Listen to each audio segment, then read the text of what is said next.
Баршаңызға сәлем. Бүгін біз езілмей бір-біріне жабыспай пісетін күріштің жасалу жолын үйренеміз. Ең алдымен кастрюлямызды алып, кішкене ғана май құямыз. Жақсылап жуылып шайылған күрішімізді саламыз және жақсылап қуырып алатын боламыз.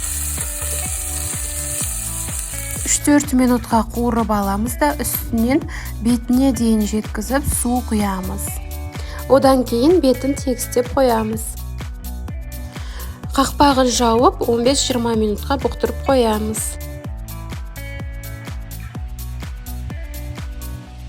15-20 минуттан кейін біздің күрішіміз дайын болады.